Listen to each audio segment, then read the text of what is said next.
It's morning at Brickfields, Kuala Lumpur. A monorail passes by MAB, the Malaysian Association for the Blind. A road sign reads, "Caution, crossing area for the blind, slow down." Penny and her friends are making their way to MAB with their white canes. The pedestrian lane is under construction. There's an event at MAB led by volunteers. A group of blind percussionists walks into the tent set up at the front grounds. Underneath, Penny and her friends are seated around a table, waiting for the event to start. The drum performance ends and the president of MAB starts his speech. Tuan-tuan dan puan-puan sidang hadirin He welcomes everyone to the 2018 MAB 8 celebration. Warahmatullahi wabarakatuh dan selamat datang ke Majlis Sambutan Hari Raya Aidilfitri Persatuan Bagi Orang Buta Malaysia MAB bagi tahun 2018. YB Hanayo takes a turn to speak. There's a famous quote that says, "Without vision, the people will perish." Today we are here with people who may not have sight. I can tell you that without sight, you can still have vision, because there are many people who have sight yet not have vision in this nation. So I encourage you, remember, despite not having sight, you can have a vision for yourself, for your family, and also for this nation.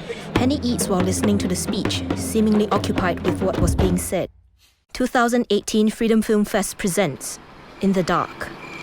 Outside the flat, the skies are still dark before dawn. A car reverses from one of the parking spots and drives off. It is empty and quiet at the compounds of the flat, Sri Pahang. Muffled footsteps can be heard. It is dark until the lights were switched on. It is Penny.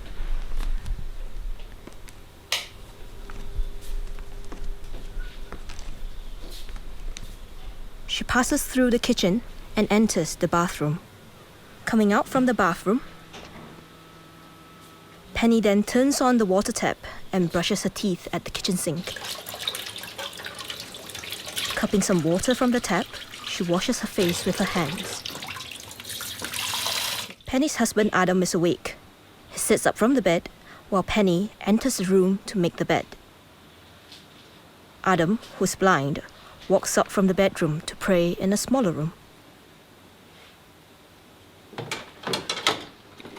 Penny prepares to make breakfast.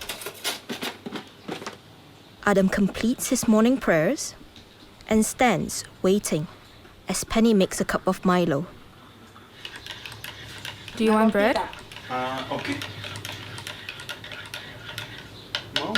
Some ice in your drink? Oh yeah. You want everything. What is it that you don't want? Penny takes the bread out from a bag. Adam fumbles with the packaging. Do you need help with that? Do you need help? Adam eats his breakfast while Penny heads back to the kitchen for more work. They now hear the morning azan from their house. The scene cuts and switches outdoors. There are speakers playing the azan outside the flat. Penny leaves for work. Her white cane taps steadily on the ground. She goes up the escalator and onto the monorail. I work at YTL Corporation. It will be 21 years of service on August 13. Penny arrives at the office building. The security guard holds the door for her. It's nice working there. My colleagues treat me well. Who? Kim Hua? Please hold. At her work desk, Penny picks up incoming calls. Good morning, YTL. I picked up the job really quickly. I've taken courses before and knew how to use a computer. I could see better in the beginning. My eyesight has worsened over the years. Even walking is becoming a problem. I would fall on my way to the monorail from the office. I sometimes even walk into walls as I can't see the door.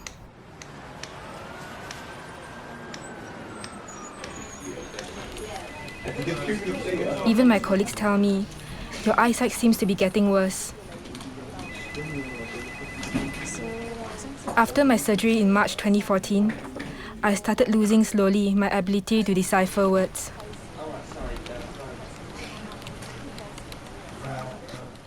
Now I can no longer read. I've thought about going back to my specialist. But when I saw him in January, he told me that there was no saving my sight.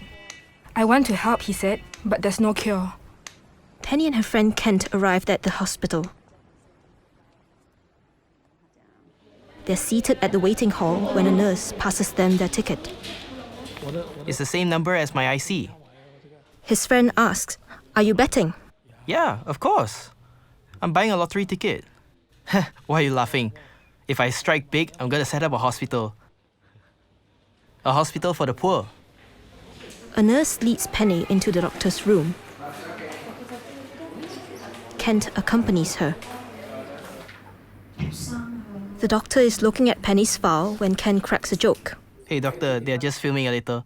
And they won't film by the bed, so don't worry. The doctor chuckles. Hey, you can't film near the bed, okay?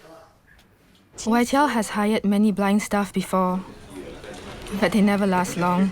There were issues with my supervisor. My supervisor once said to me, "You're blind. What are you gonna do if I fire you?" Penny is in the car. If I weren't an operator, I guess I'll become a masseuse or sing for money. But if I quit, well, both my son and daughter are going to college next year. Near the busy road junction at Brickfields, a man is walking with his white cane. A sign on a shop lot reads, Berjaya Massage Centre. A young man who's blind walks up the stairs and enters the centre. Kent is sitting at the reception hall. He's on the phone. Can you come over for a job? 1 hour only. Help me lah. You busy every time I call? Help me 1 hour only. Penny knocks on the door of a massage room. She enters and starts massaging a client. I work part-time as a masseuse, only when it's busy or when someone asks for me. Otherwise, I won't do it. Cecilia taught me how to massage. I had just started as an operator then and made roughly 700 ringgit per month. We had lots of customers back in the days. I was only a part-timer, but was working close to 30 to 40 hours a month. Kent is next to the reception counter, holding a laminated brochure with pictures of a younger him giving massages. Nah. It's just an ad. I completed primary school and secondary school before moving to KL. KL as in Brickfields, or? Soon after, I learned how to massage, learned the craft at 16, and then I officially joined the industry at 17. 16, I can still see and walk, but I'm 30 years old now, and my vision is deteriorating. Everything is blurred these days. Kent brings a book real close to his face. Is that a 3? He's studying the picture and writings on the page. It's a 3, right? His friend responds, "It is a 3. There's also a picture of some pretty girls." Well, damn, where got? Where got? It's not there. I tried many different jobs. I couldn't get used to giving massages. My hands would hurt really bad when I first picked up the craft. So I started looking for other alternatives. Initially, I only cared about making big money. I thought about doing many different things. Whatever that came my way. I even worked as an illegal bookie and also operated one of those female massage centers. Truth be told, a lot of us invest in equity and property. Our intellect is no different from those with sight. A man and a woman who are both blind are shown working at MAB. They're efficiently inserting flyers into envelopes. Growing up, my mum was the only person who cared for me. She brought me for massage lessons because I was always tired of the school systems and I couldn't manage that. I don't think society gave up on me. I think it's the other way around. I didn't want to face the world. I only wanted to hide at home. I mean, as long as I'm fed, right? My father always told me, "You try so hard but can't see. Just give up working. You only need to make sure that you're fed." But my mom told me that she and my father can still take care of me now. But who's gonna feed me when they're not around? You must have friends. Even better, with a career, she said. I guess I never thought about all those things before. Anyway, later on, I started a massage center and things were okay. Kent and his friends are at the massage center. They're playing a karaoke mobile app. Kent ridicules his friends singing. Are you serious? You got a score of A for this? Damn! The gang retorted by asking him to sing.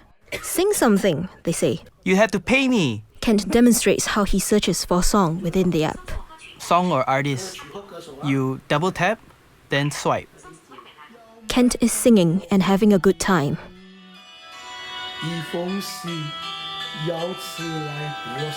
The scene cuts to KL Tianho Temple. Prayer brings prosperity. Kent enters the temple and prays.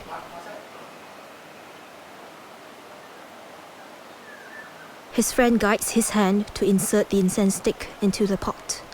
He flips a coin after prayers. Hits, I'll ask for a number. Hits, his friend says. Kent rolls a 10-sided die.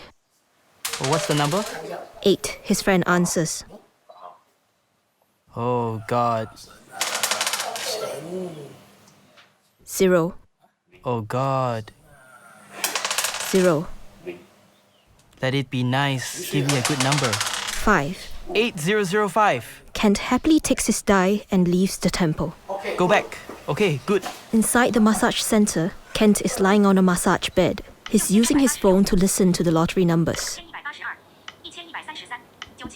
Fuck lah, no strikes at all. Lucky I didn't bet so much today. Damn. In the center's reception hall, Penny uses a magnifying glass to read a music score. I need to memorize it so I can play it back home. 2 more lessons tomorrow and we're done. That's quick, right? It is a Saturday afternoon. Penny enters a music store at Sungai Wang. Piano instructor guides her into the practice room. They both sit down in front of the piano for the lesson.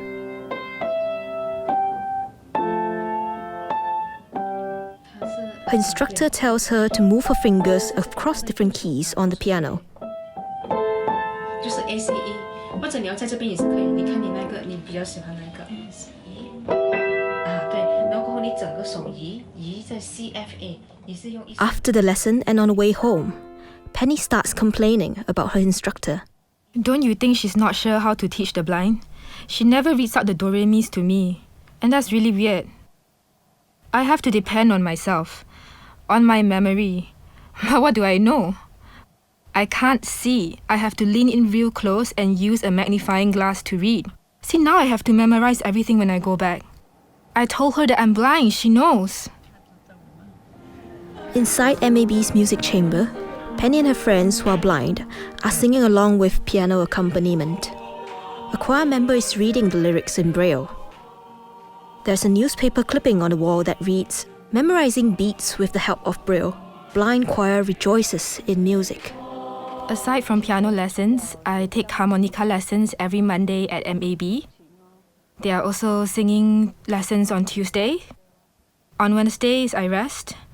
Thursdays are for dance lessons. And Friday is rest day again. Saturday is for piano lessons, and in the evening, I have singing practice. MAB's dancing instructor turns on the radio. She's counting beats and the blind community dances along. Penny is amongst them as well. Although I can't see, I want to prove to other people that I can do it too. Sometimes when they have activities on Sundays, my friends would invite me to join them as well. At the lake in Putrajaya, a kayak coach prepares the blind community for the activity. The coach holds the hand and guides them to touch the front and the back of the paddle. The coach also makes a mark on the paddle so that Penny can feel and maintain the correct holding position for kayaking. Penny is standing in shallow waters of the lake. The coach tells her how to board the kayak. Penny kayaks happily with a friend, returning to the shore hours later. The scene fades out and we're back at the road junction in Brickfields again. The sky is losing light as dusk falls. Penny leads her friend Cecilia as they carefully cross the road. These days, I would bring Cecilia out and about, even though I can't see. Sometimes I lead her to crash into something, just like the other day after singing. I mean, Cecilia knows that I can't see at night, especially when it's dark. The pedestrian lane is very narrow. Penny and Cecilia bump into 3 blind men coming from the opposite direction. One man slips and almost falls. I hope that in terms of lighting, it will be brighter in Brickfields, with more CCTVs installed. The video shows a blind person who's crossing the road is almost knocked over by a car. I hope there won't be any stalls on the pedestrian lane. It makes walking for the blind difficult. A man and a woman who are both blind bump into each other in front of a row of stalls set up on the walkway. The same goes for motorcyclists who park their bikes on the pedestrian lane. They know that this is where we walk, and yet they still do so. The scene shows a motorbike parked on the pedestrian lane. We can't see, so we end up burning our legs on the exhaust pipes. It is raining. Kent is waiting outside the shop for the rain to stop. I hate the rain. I can't see. Rain makes it difficult for walking. He's now at a convenience store, picking up chips from the shelf. Anything good to eat? Occasionally, we would shop outside. Some shopkeepers wouldn't answer our questions. They just nod or shake their heads. I just leave when that happens. I mean, we have no choice. It's not about our ego. We just can't see them. We can't see what they do with their heads. We need help on various occasions. Some blind people like to say, I'll do it on my own. But how? You say you're walking in the middle of the night, and there's a pothole, a drain. The pedestrian lane in Brickfields is full of barrier blocks and potholes. How do you cross it on your own?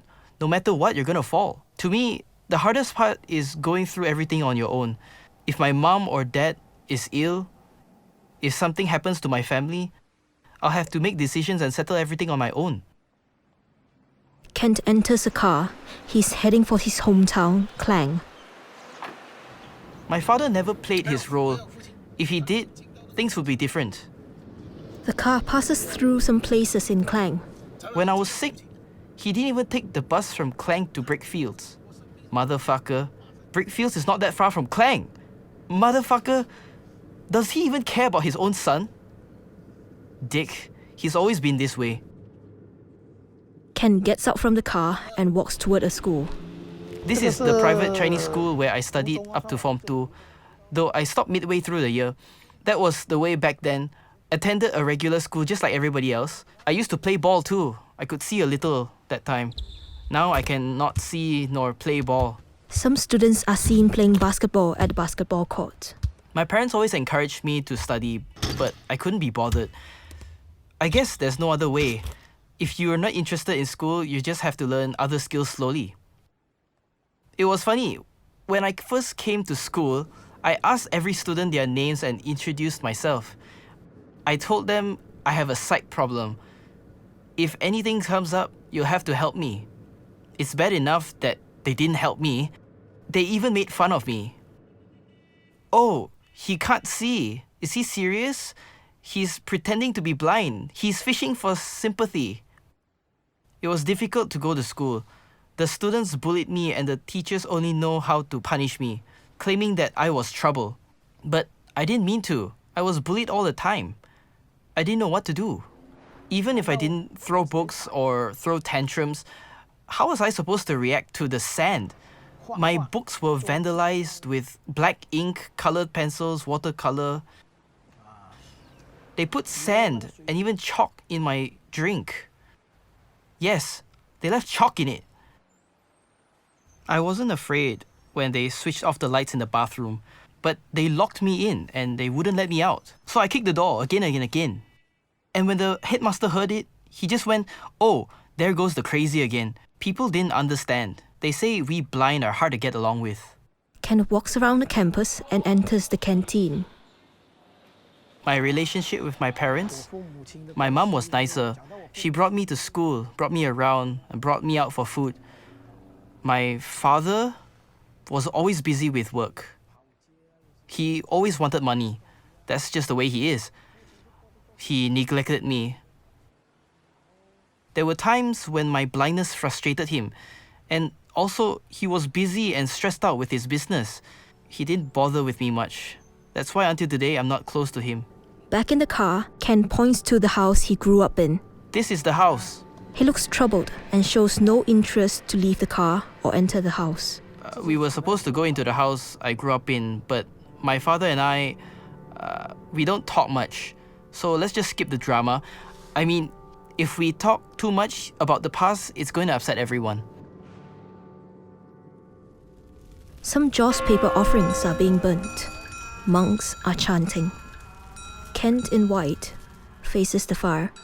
A Buddhist nun recites a mantra while striking the wooden fish. Ken sits in silence with his eyes closed. The ash from an incense stick falls into the pot. Ken sits alone in front. His palms are put together. We will now read a farewell letter from the next of kin. Please lower your heads. Dear Ma,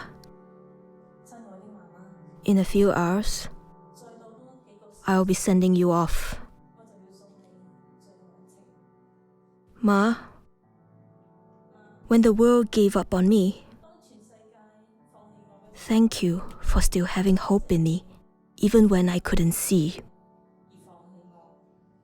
I knew it was difficult for you to raise and educate me. It was a lot of time and effort taking care of me. Ma, you once said that if only I could see, I would have reached greater heights in life. Ma, don't worry about me. I have no complaints, and I want to thank you for not giving up on me. Ma, I will take very, very good care of myself. Please don't worry about me anymore. Mama, I love you. Goodbye forever. The crematory door closes with the coffin inside. Penny is at home, in her kitchen, peeling a huge bag of raw prawns. A close-up of Penny sees her hair tied up in a ponytail. She's concentrating on her task. Penny slices a celery stalk with the knife slanting away from her. Her husband Adam almost bumps into the wall as he walks from the living room to the bedroom with a cup of water in hand. Penny starts the fire and starts cooking. I usually get home latest at 8 p.m. to cook for him. It doesn't take long as we are easygoing. A vegetable and a meat dish each is sufficient. Also, he's not a picky eater and eats everything. Sometimes all I do is steam an egg and stir-fry some vegetables. In the evening, Penny sits by the dining table and watches Adam eat. Sometimes he loses his temper, and it's understandable. He just takes too much medicine, about 10 to 13 pills a day. Penny takes out a big bag of medicine and shows it to the camera. His Panadol is not here. It is at the other side. I was afraid of a mix-up. I bought a lot of these bottles to keep the pills. A bottle a day? Her friend asks. One for day and one for night. The day bottle has less pills. I don't mind when he loses his temper. I know that he is ill. Plus, his hearing is weak. People with weak hearing have bad tempers. It is only normal. The scene shows Adam with a hearing aid hooked to his ear.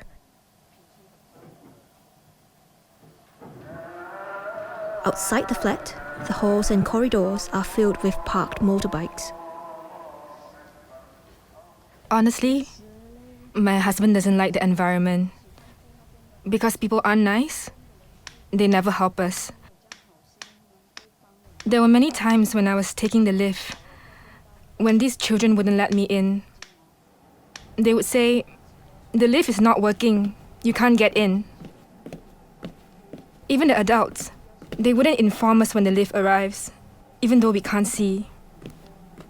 Penny walks swiftly down the stairs. That's why I don't take the lift. I'd rather take the stairs. It is better that way. Look at the corridor. It is parked full with motorbikes. She bumps into one of the many motorbikes parked on the corridor. We have to take the corridor to get to the lift, and it's always full of motorbikes. On our right, there are these motorbikes, and on our left, there's the drain. We have no idea how to pass through. Our neighbors are annoying. They like to collect recyclable items, but they store the items near our place, outside our unit. The corridor outside Penny's house is filled with her neighbours' belongings. They never took our blindness into consideration. And so every time my husband hits out, he would trip on the items and fall. One time, I found a deep wound on his leg. I asked him what happened, and he told me he had tripped on something, fell and bled. We were angry, and I went to Bandaraya to file a complaint. My neighbour wasn't happy with what I did. He came over to shout at me, and even went on to pour dirty oil on our doorstep. There are visible oil stains on the wall outside Penny's house. Yes, I've tried to move. Someone from UMNO initially wanted to help me with my application to move, but he changed his mind later on and wouldn't help me. He said he wanted something in exchange. It wasn't something good. He suggested coming over to my house to have sex with me. I refused. I said I'd rather not move then. I said I have a husband. But he retorted that my husband can't see nor hear. Penny collects a huge pile of laundry from the balcony and enters the house slowly. Adam is in the living room eating his dinner quietly. What can we do? Move or not, our problems persist. Plus, if I move, I won't be able to head back to Brickfields for lessons anymore. I think I'm used to staying here. It is a bright and sunny day at the Sri Pahang flats. Penny is playing the piano in the living room.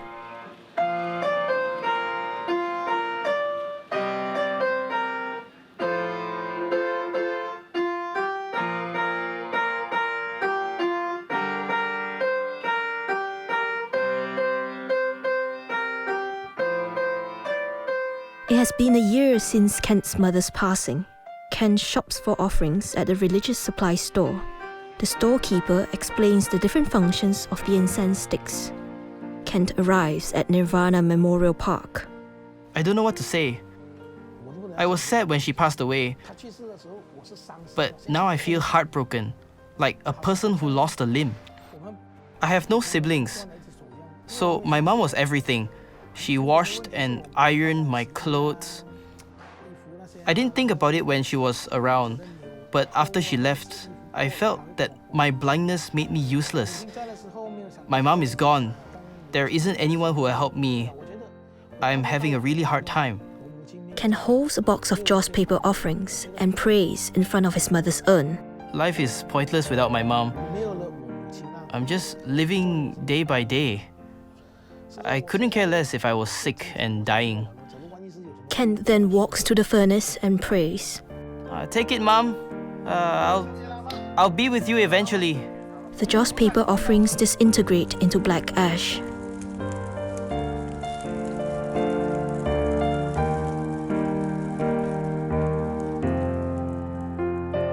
In the Dark. Production consultant Anna Ha, Brenda Danker.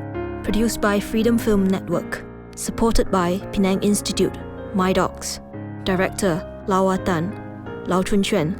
Camera Watan Low, Chong Kai Ching, Shao Ying Xin, Wong Kai Hui, Lao Jiwa. Sound recordist Lao Chun Chuan.